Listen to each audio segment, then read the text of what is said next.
ओम विघ्नेश्वराय वरदाय सुरप्रियाय लंबोदराय सकलाय जगद्दिताय नागायनाय स्तुतियज्ञ विभूषिताय गौरीसुताय गणनाथ नमो नमस्ते। या श्री स्वयं सुगतिनां भवने स्वलक्ष्मी पापात्मनां कृतिदयां हृदये सुबुद्धि श्रद्धा सदां कुलजन प्रभवस्य लज्जा तां त्वां नतास्म परिपालय देवी विश्वम्। नमस्कार, स्वागत है आपका आचार्य वाणी में। मैं आचार्य डॉक्टर विक्रमादित्य आपके साथ हूँ। आज का विषय हमारा है धनु राशि वालों के लिए ग्रह नक्षत्रों का क्या खेल होने वाला है अगस्त के अंत में। अगस्त का अंतिम समय खेल का समय है, ग्रहों का खेल आपके सामने शतरंज की चाल बिठाकर बैठा है और ये शतरंज की चाल क्षय और मात का जीवन आपके समक्ष खेल आपके समक्ष रखता दिखाई दे रहा है। हल्की सी गलती और क्षय, सही रास्ता पकड़ लिया तो विजय। क्षय और मात का खेल जिस प्रकार से चल रहा है ये विशेष तौर पर आपके जीवन में कष्ट उत्पन्न निवृत्ति का योग दे सकता है। तो ये जो शतरंज का जो चाल बिसी हुई है जन्मपत्री के रूप में, ये जो मोहरे चल रहे हैं, ग्रह परिवर्तन की तरफ जा रहे हैं, कहाँ आपको फंसाने वाले हैं, कहाँ आपको निकालने वाले हैं, कौन सा मार्ग आप पकड़कर उनके जंजाल से आप निकल सकते हैं वो समझ लीजिएगा। देखिए क्या महालक्ष्मी का योग बन रहा है, शुक्र का परिवर्तन हो चुका है और शुक्र का परिवर्तन जैसे ही होगा अगस्त के अंतिम काल में बुध के साथ महालक्ष्मी का योग निर्माण कर देगा। राहु इस वक्त सूर्य को कहीं ना कहीं अभी ग्रसित करने के योग बना रहा है। आने वाले समय में जिस योग में बन चल रहे हैं इस वक्त केतु के साथ सूर्य विराजमान होकर कहीं ना कहीं भाग्य में बैठकर है तो योग बहुत अच्छा। भाग्य में बैठा हुआ सूर्य केतु के साथ आपके लिए तो बहुत अच्छा योग बना रहा है, लेकिन इसी योग में ग्रहण भी लगने के योग बनने वाले हैं और वो आपके लिए बहुत चमत्कारिक लाभ देने के योग बनाने वाला है। तो कैसे इस समय का लाभ ले सकते हैं और साथ साथ इस ग्रह के दृष्टिकोण से एक और समझें, शनि मंगल का टकराव भी चल रहा है और शनि मंगल का टकराव कभी अच्छा नहीं होता है। शनि की ढैया भी चल रही है आपकी राशि के दृष्टिकोण से, कुछ अच्छा कुछ खराब, कुछ खट्टा कुछ मीठा। कैसे एक परिवर्तन आपके समस्त भोजन को, समस्त जीवन को मीठा मीठा कर दे, खट्टा खट्टा खत्म कर दे, कड़वा कड़वा खत्म कर दे। जी हाँ, ये वो समय है, ध्यान रखना, चमत्कारिक समय है। एक छोटा सा कर्म कलंक लगा देगा, एक छोटा सा उपाय आपको विजय दिलवा देगा। ये ऐसा समय अगस्त का अंतिम काल है। उस पूर्ण विवेचना को हम उपस्थित कर रहे हैं आपके समक्ष शास्त्र मत के अनुसार से, शास्त्रों के उदाहरण के साथ साथ। तो समझते हुए आपको कार्य कर लें। सिद्धांतिक तौर पर वीडियो लंबा जरूर है, लेकिन हम हर चीज़ को शास्त्रीय मत के अनुसार से आपके समक्ष उपस्थित करने का प्रयास कर रहे हैं। जो समझ लेंगे उनके वारे न्यारे निश्चित तौर पर मान लीजिएगा अवश्य होंगे। 21 तारीख से आरंभ कर रहे हैं। 21 अगस्त को बृहस्पतिवार का अवसर, त्रयोदशी तिथि विद्यमान है और ग्रहों का परिवर्तन का योग जो बन रहा है आपकी राशि के दृष्टिकोण से थोड़ा हल्का ज़रूर है, लेकिन कई प्रकार से लाभ देने का है। शुक्र परिवर्तन कर आ रहे हैं आपकी राशि के अष्टम भाव में बुध के साथ महालक्ष्मी का योग निर्माण करने के लिए। और इस योग में जो विशेष तौर पर जो लाभ चाहते हैं, एक छोटा सिद्धांत बता देते हैं। गौ पूजन नित्यपति कर लेना, गाय को हरा चारा डालने की रोज आदत डाल लो। ज्वार बाजरा जो भी मिल जाए, गाय की सेवा यदि आपने पकड़ ली तो ये 10 दिन का योग है। ये आपके वारे न्यारे करने की स्थिति उत्पन्न करने के रास्ते खोल देगा। सरलता से इस चीज़ को अपनाने का प्रयास करो और ये यदि सिद्धांतिक तौर पर जरी के वस्त्र भगवान को अर्पित करने का प्रयास करो। ये बुध शुक्र का योग चंद्रमा के साथ जो बनकर तैयार हो रहा है, ये कई प्रकार से आपके लाभ देने के योग बहुत बढ़िया से बनाकर तैयार है। मानो तो बहुत कुछ है और नहीं मानो तो कुछ भी नहीं है। बहुत तौर पे समझते हुए कार्य कर लोगे तो बहुत अच्छा रहेगा। 22 तारीख शुक्रवार का अवसर, चतुर्दशी तिथि विद्यमान है। अघोर चौदस का योग बनकर तैयार है। इस दिन शरद ऋतु, वर्षा ऋतु समाप्त होकर शरद ऋतु परिवर्तन की तरफ जारी आरंभ हुआ चाहती है।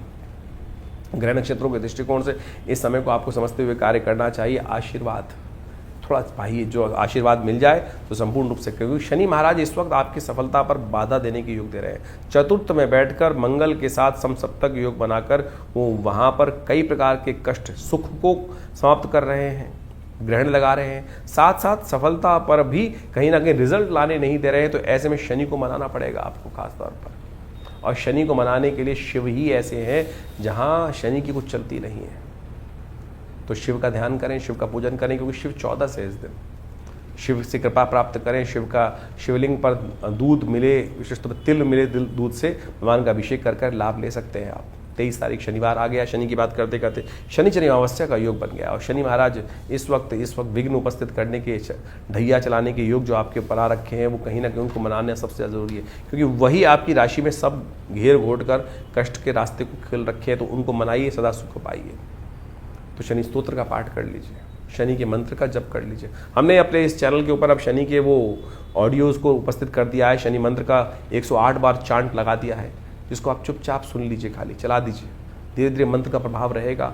और वो हमने विशेष तौर पर आज म्यूज़िक के चक्कर में बहुत सारे लोग फंस जाते हैं। वो गाना हो जाता है, फिर वो कहीं ना कहीं गाने की तरह जाएगी तो कहीं ना कहीं ध्यान कहीं और भटक जाता है। वैदिक रीति के अनुसार से, शास्त्र विधि के अनुसार से हमने उस चांट को उपस्थित किया है।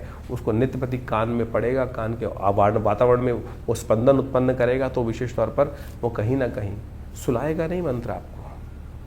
कई लोग आज की तारीख में मंत्र को सुनकर सो जाते हैं। अरे भैया, निद्रा में चले जाओगे तो कुछ भी नहीं मिलेगा, सपने में मिलेगा सब कुछ। जागो, साधना करो, तप करो, मंत्र जब सोना नहीं है। लोग रिलैक्सेशन के नाम पर आज उपस्थित हो गए। एक इंडस्ट्री नई खोल दी है कि मंत्र को सोने के लिए उपयोग करते हैं। मंत्र सुनाना नहीं, मंत्र कर्म है। मंत्र आपको विशेष तौर पर जागरण कराता है। मंत्र तो जागृत अवस्था में, तप अवस्था में, वो समाधि सोन निद्रा नहीं है। मंत्र जप करते हुए, साधना करते हुए, संध्या करते हुए, कुछ भी कार्य करते हुए यदि समाधि में निद्रा आ गई तो फिर तो गया, जड़ में चला गया, चैतन्य कहाँ रहा। समाधि तो चैतन्य है। तो इस आज सो कॉल्ड लर्नेड पीपल के चक्कर में ना फंसे, तो इसको सिद्धांतिक तौर पर समझते हुए कार्य करें, तब ठीक होगा आपके लिए। 24 तारीख रविवार का अवसर, प्रतिपदा तिथि विद्यमान है और चंद्र दर्शन का योग इस दिन बन रहा है। ग्रह नक्षत्रों के दृष्टिकोण से ग्रहों का परिवर्तन का योग आपके लिए बन रहा है। धर्म की तरफ आपकी आस्था जागती दिखाई दे रही है और धर्म तथा सुगम इस वक्त सूर्य केतु के साथ चंद्रमा विराजमान होकर आपके लिए बहुत बढ़िया योग बनाकर तैयार है। और ये आपकी किस्मत को जगाने का रास्ता, नए लोगों से संपर्क साधने का रास्ता बहुत बढ़िया से खुलता दिखाई दे रहा है। इस दिन का चांद चमत्कार दिखाएगा आपको। शिव का चांद इस दिन निकलने वाला है। जो शिव सिर पे धारण करते हैं, सुंदर चंद्र, वो निकलने वाला है। और शाम के समय वो दिखाई देगा। निकलेगा तो सुबह ही सूर्य के साथ, लेकिन दिखेगा शाम को, क्योंकि सूर्यास्त होने के बाद थोड़ी किस्मत अगर साथ दे गई और दिख गया वो, तो आपको पूरे 1 वर्ष के लिए निष्कलंक बना देगा ये चांद। ये ऐसा अद्भुत चांद इस दिन निकलने वाला है। सिद्धांतिक तौर पर शास्त्र के दृष्टिकोण से इसका मत जो है वो भी हम आपके समक्ष उपस्थित करने वाले हैं। कहा जाता है इस दिन चंद्र दर्शन करने के बाद भगवान का दर्शन भी करना चाहिए, साथ साथ माता पिता का आशीर्वाद देना चाहिए, गुरुजन का आशीर्वाद लेना चाहिए, गौ पूजन करना चाहिए। तो भगवान की कृपा से समस्त कष्ट दूर करने के लिए चांद जो निकलने वाला है वो अवश्य दर्शन करने का प्रयास कीजिएगा। सूर्य इन दिनों आपकी किस्मत को जगाने वाले हैं। रविवार का दिवस है, गायत्री का पाठ भी करना संपूर्ण रूप से कल्याणकारी योग बना रहा है। बहुत सारे लोग भाग्य में बैठे हुए सूर्य को केतु के साथ कहीं ना कहीं, हम कह रहे हैं झंडा लगा दिया है केतु के साथ सूर्य ने आकर। ये 1 महीना आपके वारे न्यारे करने की रास्ता है। कष्ट जहाँ से है वो भी हम आपको समझा चुके हैं, उसको समझते हुए कार्य कर लीजिए तो बहुत अच्छा रहेगा। शनि को मनाते चलिए और शिव की कृपा से, हनुमान जी के डंडे से शनि को साइड में करते चलिए, बस ठीक कृपा होती रहेगी। आने वाला एक बहुत दिव्य योग, उस दिन शनि को मनाने का रास्ता भी बताएंगे आपको। 25 तारीख के दिन सोमवार का अवसर, द्वितीया तिथि है, ग्रह परिवर्तन की तरफ जा रहे हैं और ये परिवर्तन विजय का योग आपके लिए बना रहे हैं। पुरुषार्थ से चले वेती चले चलो, रिजल्ट आएंगे अवश्य। जितना चलोगे रिजल्ट अवश्य देगा, ये सिद्धांतिक तौर पर ग्रह आपको बता रहा है। कोशिश ये करें इस समय को लाभ लेते हुए आगे चलाने का। हम लगातार प्रयोग करते हैं। दुस्वाभाविकता मन से त्यागने का। आपकी स्थिति क्या है, करूं ना करूं, क्योंकि जो धनु राशि है वो दुस्वाभाविक राशि है। और इस वक्त जो ग्रहों का दृष्टिकोण है, बृहस्पति पूरी तरह से सपोर्ट कर रहा है आपको, जो सही दिखा कर रहा है, लगातार आपको पीछे कर रहा है। केसर का तिलक, हल्दी का तिलक नित्य प्रति अपने माथे पे लगाया कीजिए। 26 तारीख मंगलवार का दिन आ गई, वो चमत्कारिक तिथि जिसके बारे में वर्णन कर रहे थे, जो समस्त कष्टों को दूर करने का योग बनाने वाली है। इस दिन ग्रहों का योगा योग देखिए कितना सुंदर बना हुआ है। भाग्य में विशेष तौर पर बैठे हुए सूर्य केतु के साथ, राहु बैठे हुए तीसरे भाव में आपके साथ, चंद्रमा मंगल के साथ विराजमान होकर शनि के समक्ष आकर बैठ गया है, जो आपके मन को बिल्कुल अध्यात्म की तरफ ले जाने का रास्ता बना रहा है।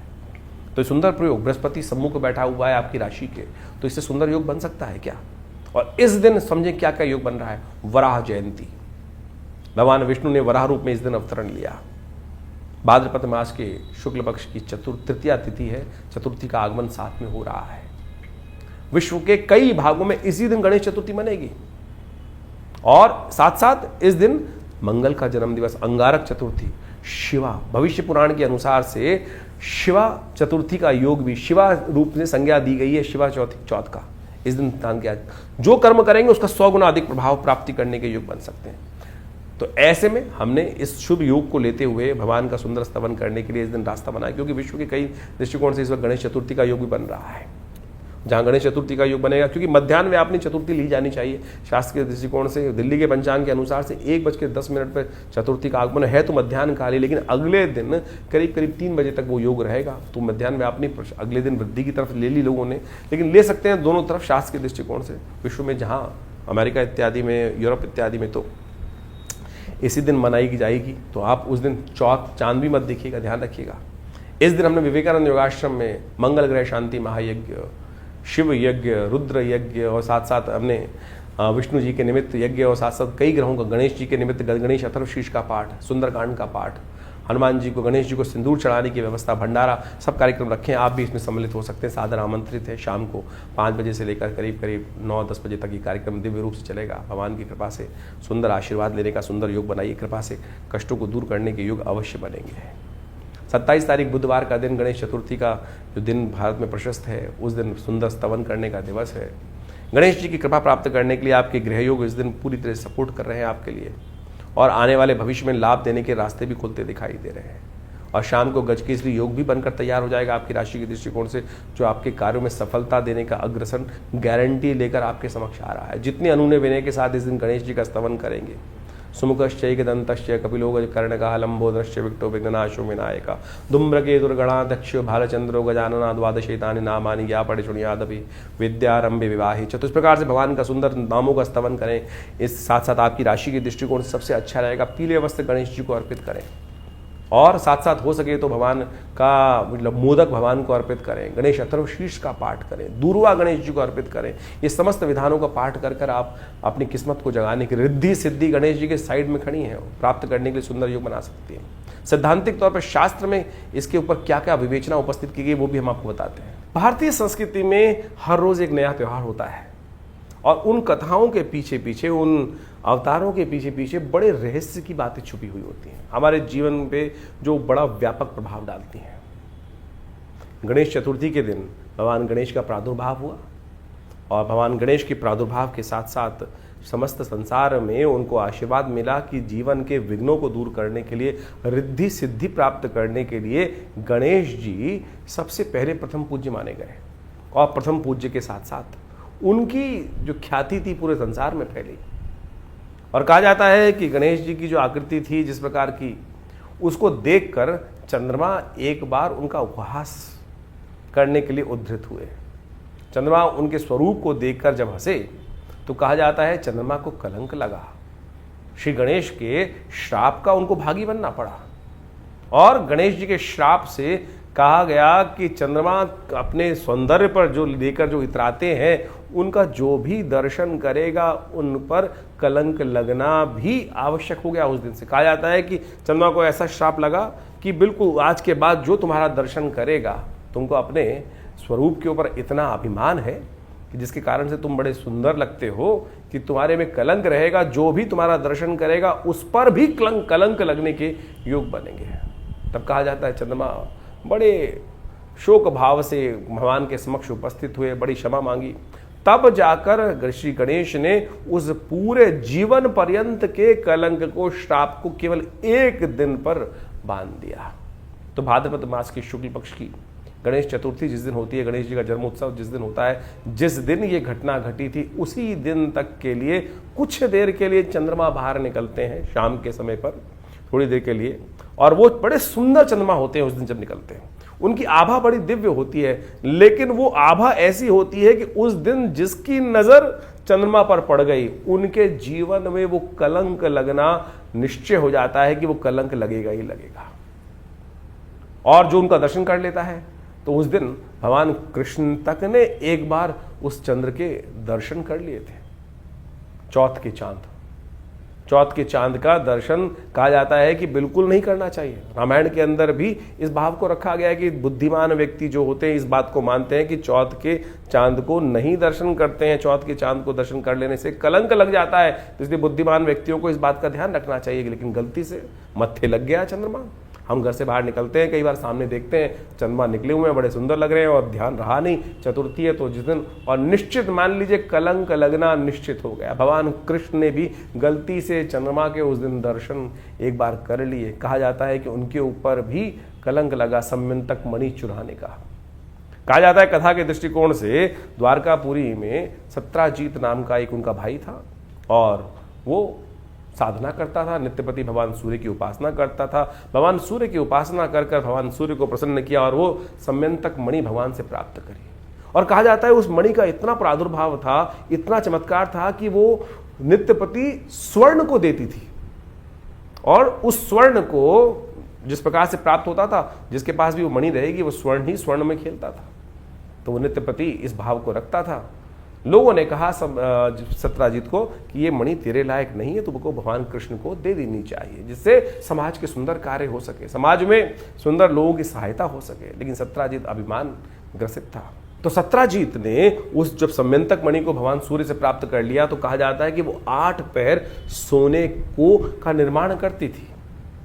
लोगों ने कहा भगवान कृष्ण को ये मणि दे देनी चाहिए, तेरे लायक नहीं है। लेकिन वो अभिमान ग्रसित था, साधना से प्राप्त करी हुई उस निधि को कैसे किसी और को दे दे। उसने वो मणि जो थी अपने भाई प्रसेन एक दिन वो मणि पहनकर जंगल में चला गया। और जब वो प्रसेन जंगल में चला गया तो कहा जाता है कि वहां उसका युद्ध जामवंत से हुआ। जामवंत से युद्ध होने के बाद प्रसेन को जामवंत ने मार दिया। और जामवंत ने जब प्रसेन को मार दिया तो सत्राजीत वहाँ पहले से ही इस बात से भाव था उसको कि भगवान कृष्ण इस मणि को प्राप्त करना चाहते हैं, जबकि भगवान की कोई इच्छा नहीं थी। वो समाज की बात कर रहे थे। समाज में बहुत सारे लोगों ने इस बात को रखा था कि सत्राजीत ये मणि तेरे स्वरूप के अनुसार से नहीं है, इसको भगवान कृष्ण के पास ही होनी चाहिए। इस भाव को मन में रखकर, क्योंकि वो देव योग से घटना घट चुकी थी कि भगवान ने चंद्र का दर्शन कर लिया था, कलंक उन पर लगना था और वो कलंक लग गया। सब पूरे राज्य के अंदर इस बात को सत्राजीत ने आक्षेप किया भगवान, क्योंकि भगवान ने चुरा ली मेरी मणि। तो कहा जाता है कि भगवान इस आरोप से मुक्त होने के लिए जिस प्रकार से उनके चरणों को देखते हुए, प्रसेन के चरणों को देखते हुए जंगल में गए। जंगल में जाके देखा कि वो चरण जो है एक गुफा की तरफ जा रहे हैं और उस गुफा से एक प्रकाश सा बाहर निकल रहा है। भगवान ने जाके देखा कि उस प्रकाश के मणि से भालू के रीछ के कुछ बच्चे खेल रहे हैं। और जब रीछ के बच्चे खेल रहे हैं तो भगवान ने उसको प्राप्त की। तो वहां जामवंत पीछे आए और जामवंत जब आए तो भगवान के साथ उनका युद्ध हुआ। इससे पहले पूर्व में कथा आती है शास्त्र के दृष्टिकोण से। जामवंत कौन है? जो भगवान राम के समय थे। भगवान राम जब इस धरा से गए तो अपने साथ जितने भी अनुयायी थे, जितने भी उनके भक्त थे, सबको ले गए। जामवंत भी उनके एक भक्त थे, लेकिन वो भगवान के साथ नहीं गए। कहा जाता है इस संसार में कोई भी एक मनुष्य जब तक मन में रहे तब तक इसे निवृत्ति मोक्ष नहीं हो सकता। भगवान के साथ जाने का मतलब मोक्ष को प्राप्त करना था। जामवंत के मन में इच्छा थी कि कहीं ना कहीं भगवान के समक्ष रखी थी कि भगवान के साथ वो अपने शौर्य को प्रदर्शन करने के लिए युद्ध करना चाहते थे। तो भगवान ने कहा एक तो जामवंत जी आप बहुत बूढ़े हैं, फिर आपने हमारी सहायता करी है, तो हम आपके साथ तो इस जन्म में तो युद्ध कर नहीं सकते। तो इसी कारण से कहा जाता है कि वो इतने लाख वर्ष इसी धरा पे रहे। और जब फिर भगवान कृष्ण का अवतरण हुआ तब भगवान कृष्ण के साथ उनका युद्ध हुआ। और युद्ध में 21 दिन तक लगातार युद्ध होने के बाद वो युद्ध में कहा जाता है कि जामवंत हारे। और वहां से भगवान ने मणि भी प्राप्त करी और जामवती को भी प्राप्त किया और उन दोनों को लेकर पुनः द्वारका पधारे और वो सत्राजीत को वापस करी और पूरी कथा सुनाई। कहा जाता है इस कथा को सुन लेने से वो जो कलंक होता है वो नहीं लगता है। तो इस बात को हमें ध्यान रखें। इसके साथ एक और बात बता देते हैं हम आपको, इस कथा के साथ साथ समझ लेनी चाहिए कि इससे पहले जो दूज का चांद निकलता है, जो इसी मास में शुक्ल पक्ष का आरंभ जब होता है उस दिन दूज के दिन भी चांद निकलता है। कहा जाता है इसीलिए भारतीय संस्कृति में परंपरा बनी कि दूज का चांद अवश्य देखना चाहिए। जो दूज का चांद को देखकर माता पिता गुरुजन का आशीर्वाद लेता है, गौ पूजन करता है, उसके जीवन में कभी कोई कलंक नहीं लगता। तो इससे पहले भाद्रपद मास में जो चांद दूज को दिखाई देगा, यदि उसका भी दर्शन शाम के समय कर लेंगे तो फिर गलती से यदि चंद्रमा चौथ का चांद आपके माथे लग भी गया तब भी उसका कलंक आपके मनोमस्तिष्क को परेशान नहीं करेगा। आपकी कीर्ति पर कलंकित नहीं करने का आरोप, जो कलंक करने का आरोप लगता है, वो नहीं लगेगा। ये शास्त्र में अद्भुत चीज है, ये नहीं कि एक चीज का रास्ता नहीं है। तो आप समझे, इन वर्ण कथाओं के माध्यम से हमारे जीवन में जो घटनाएं घटती हैं उनको भी। अब इस बात को एक और समझें, ज्योतिष के दृष्टिकोण से कहां महत्वपूर्ण बात आती है कि ज्योतिष के दृष्टिकोण से अब ये तो कर्म के अनुसार से भाग्य बन गया ना। आपकी जन्मपत्री में तो कहीं नहीं लिखा था कि आप इस प्रकार का दर्शन कर लोगे फिर आपका कलंक लग जाएगा जीवन में। ये तो आपके जीवन में कर्म के द्वारा किया गया प्रभाव आपके जीवन में उपस्थित होता है। यानी आपकी जन्मपत्री के अलावा जन्मपत्री जो बनी वो तो आपके पूर्व अर्जित कर्मा के अनुसार से आपके जन्म के समय का एक चार्ट बनकर आया, लेकिन उसके बाद जितना आप आगे चलते जाएंगे तो आपके जीवन के घटनाक्रम जिस प्रकार से चल रहे हैं, जैसा आप कर्म कर रहे हैं, उसके अनुसार से आपके भाग्य बन रहे हैं। बहुत सारे लोग इस बारे में एक प्रश्न भी कर लेते हैं कई बार।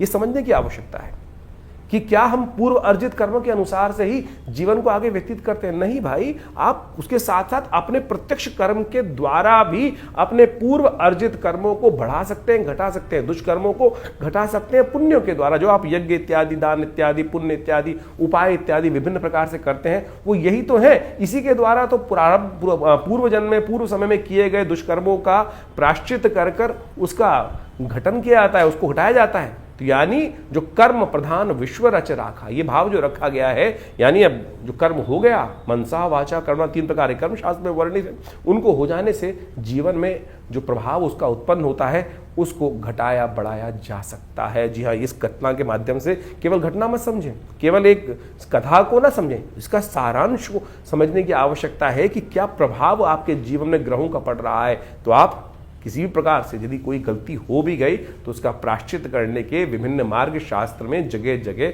वर्णित किए गए हैं। तो इस कथा के माध्यम से हम समझें। तो इस दिन भगवान का स्तवन करें, श्री गणेश का स्तवन करें।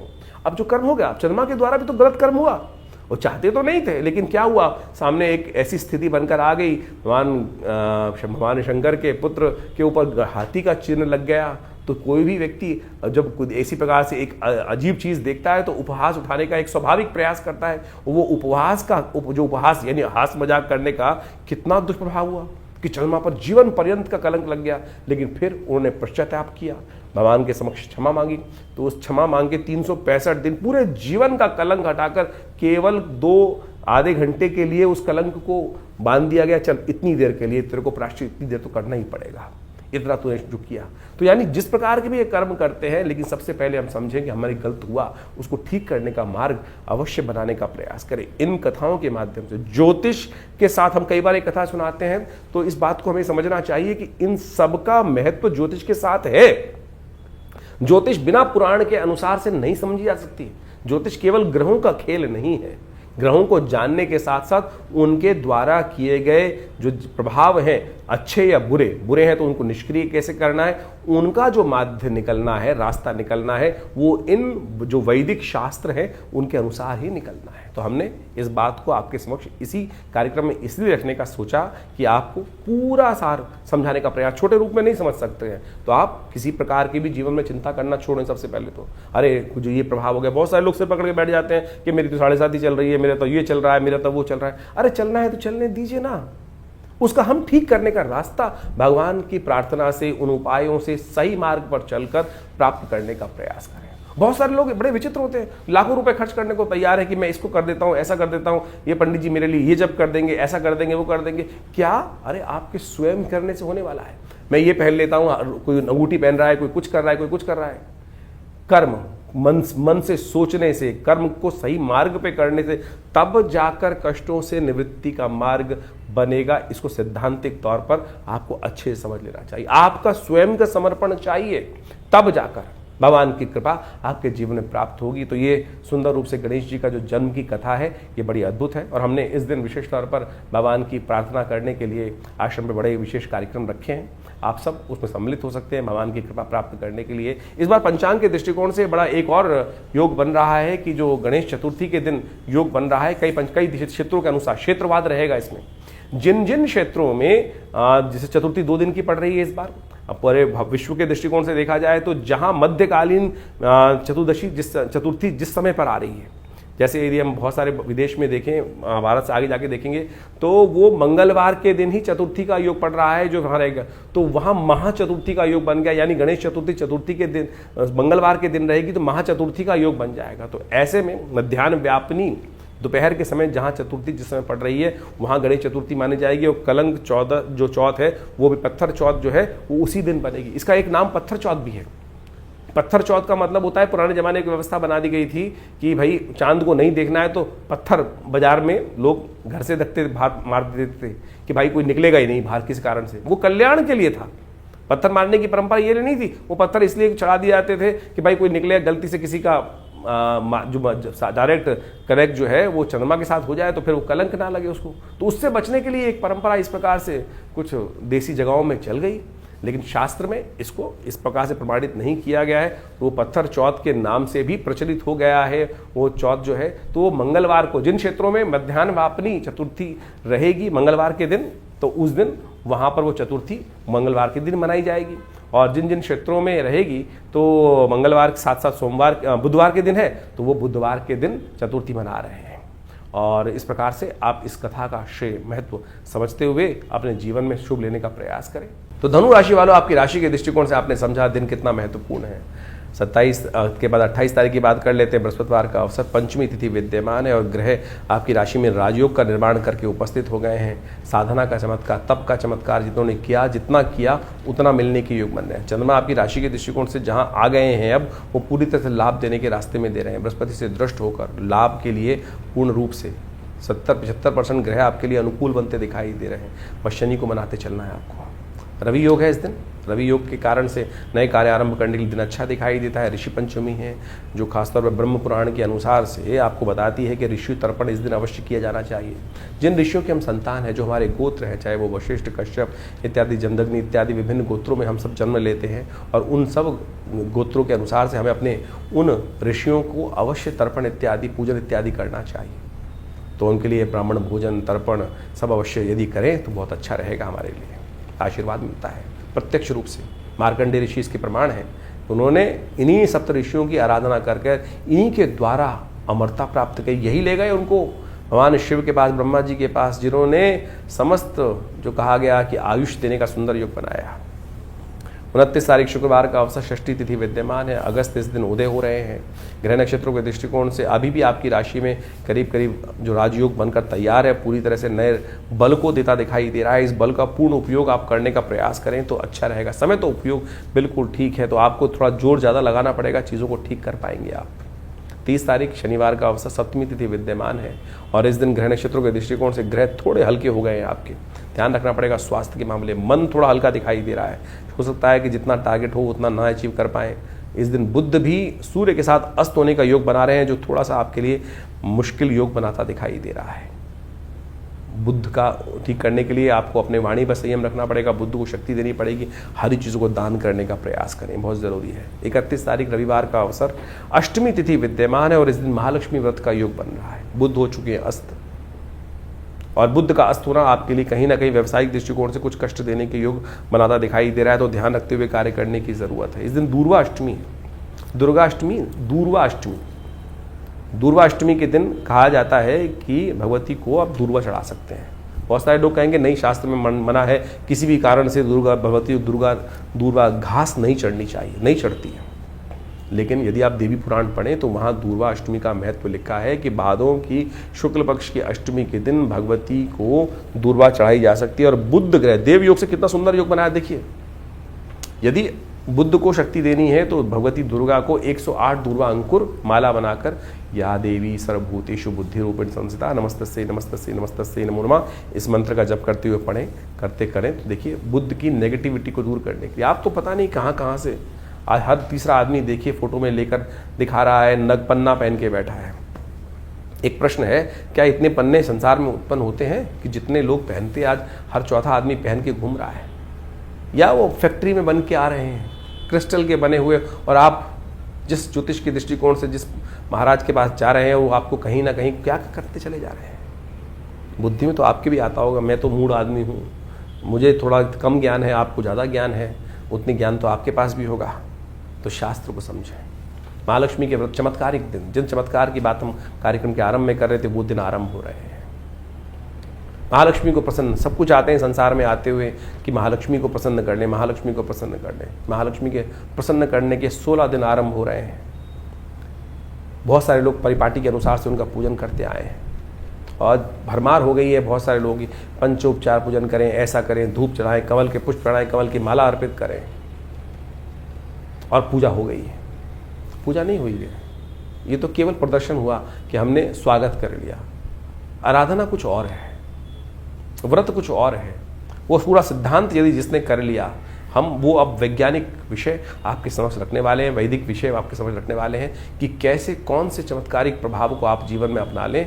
तो ये महालक्ष्मी व्रत यदि आपने कर लिया तो आपकी ढैया वैया सब एक तरफ और महालक्ष्मी कृपा एक तरफ। कैसे होगी वो सिद्धांतिक तौर पर हमारी भारतीय मंत्र विज्ञान का चमत्कार जो है वो आपको समझने की आवश्यकता है। ऋषि भृगु के द्वारा जो चमत्कार शास्त्र में वर्णित किया गया है, तो समझ लीजिए उसको।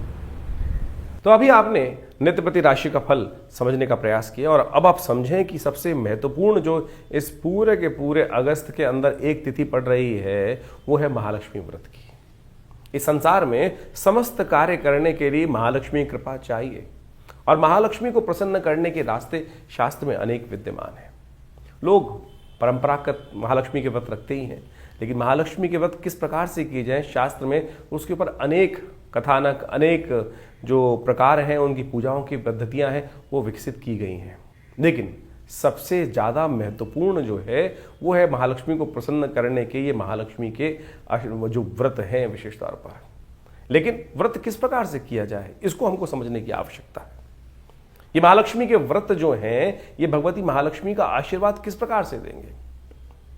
शास्त्र में अनेक प्रकार की कथाएं और अनेक अनेक उपनिषदों में, पुराणों में उनको बहुत महत्वपूर्ण तरीके से स्थान दिया गया है। कहा जाता है कि एक बार महर्षि भृगु भ्रमण करते करते उनकी इच्छा मन में आई कि भगवान के दर्शन किए जाएं। तो वो घूमते घूमते विष्णु लोक पहुंचे। वहाँ कहा जाता है कि भगवान श्री सागर में शेषनाग के ऊपर भगवती के साथ विराजमान थे और योग निद्रा में उस वक्त भगवान गए हुए थे, विश्राम कर रहे थे।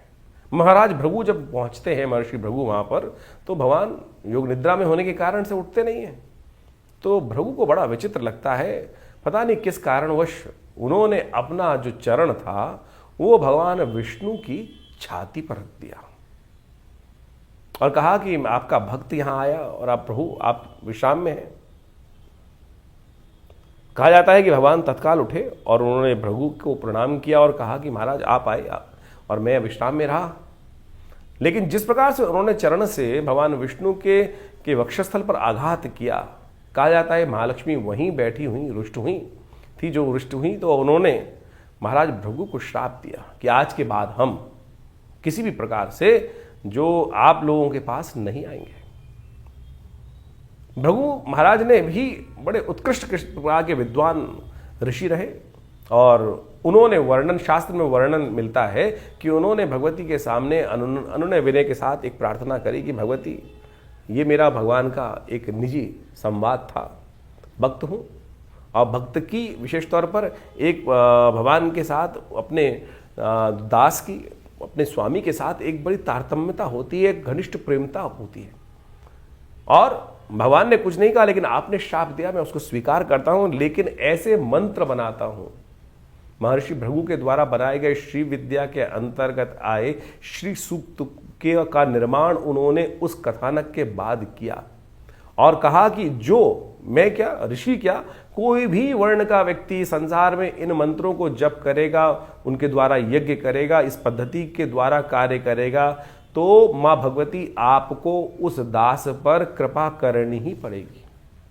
और उनके द्वारा बनाए गए वो मंत्र विशेष तौर पर कहा जाता है महालक्ष्मी सूक्त के रूप में उपस्थित है।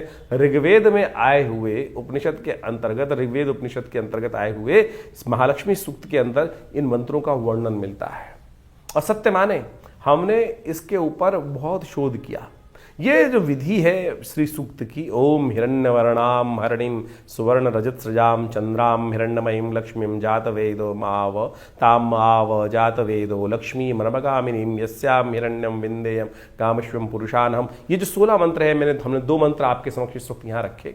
इनको जो नित्यपति इनके द्वारा भगवती महालक्ष्मी की आराधना करते हैं, और तो कहा जाता है कि महालक्ष्मी बाध्य हो जाती हैं उस जातक पर अपनी कृपा करने के लिए। तो इन महालक्ष्मी के जो व्रत आरंभ हो रहे हैं 31 तारीख से, भाद्रपद मास कि जो अष्टमी जो बन रही है उस दिन से ये महालक्ष्मी व्रत आरंभ जो हो रहे हैं, इस दिन से नित्यपति भगवती की षोडशोपचार पूजन करने के उपरांत इन मंत्रों का जप और नित्यपति घी के द्वारा, कमल के बीजों के द्वारा और बिल्व की सामग्री का उपयोग करते हुए, समस्त चीजों का उपयोग करते हुए श्रद्धा भाव से यदि नित्यपति इन मंत्रों का जप आप इन 16 दिनों में करेंगे तो भगवती महालक्ष्मी की असीम कृपा प्राप्त होने का योग बन जाता है।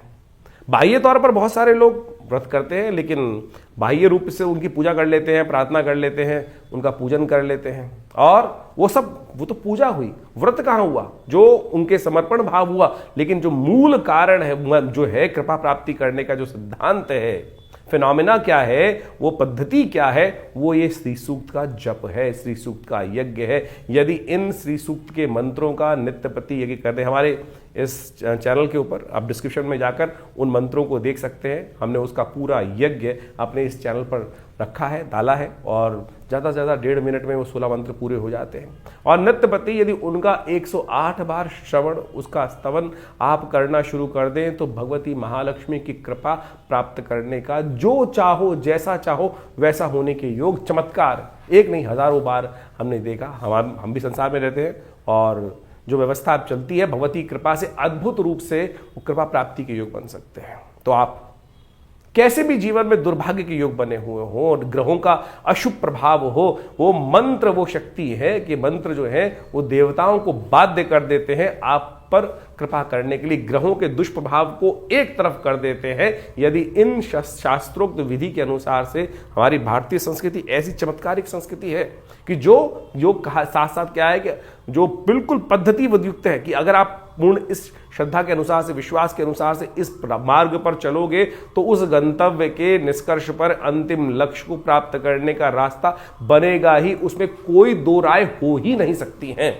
तो ये मंत्र विज्ञान का चमत्कार है जो हमने आज इस कथा के माध्यम से आपके समक्ष रखा है। तो इस भाद्रपद मास के जो महालक्ष्मी के व्रत आरंभ हो रहे हैं, इसमें इन 16 दिनों में नित्यपति, हमने विवेकानंद योगाश्रम में इसके लिए पूरा नित्यपति यज्ञ रखा है और पूर्ण विधि के अनुसार से भगवती महालक्ष्मी के ये अनुष्ठान को किया जा रहा है। आप भी उसमें अपना भाग ले सकते हैं। पूरी व्यवस्था जानने के लिए हमारे जो आश्रम के नंबर्स हैं उन पर संपर्क साध सकते हैं। आपके कैसे भी ग्रह योग हो, कोई बड़ा का कार्य हो, हमने जितनी बार भी, जिसके लिए भी, जब भी, अपने लिए भी, जैसे जब आवश्यकता के अनुसार से करते हैं तो भगवती के ये मंत्र चमत्कार दिखाते हैं। और ये बाण वो बाण है कि लक्ष्य भेद कर ही आता है और लक्ष्य की पूर्ति की तरफ ही काम करता है। तो बड़ी श्रद्धा के साथ आप इन महालक्ष्मी व्रतों को करें, श्रद्धा के साथ इन तरफ चले। हमारा विश्वास है कि भगवती कृपा से आपके अद्भुत मनोकामना सिद्धि के योग अवश्य बनेंगे। तो इस कार्यक्रम में हमने आपके समक्ष समस्त राशि का प्रभाव उपस्थित किया, तो आप इस पर चलकर, इन मंत्रों को जानकर, इस विधि को जानकर अपने जीवन में कल्याण का मार्ग प्रशस्त करें। धन्यवाद।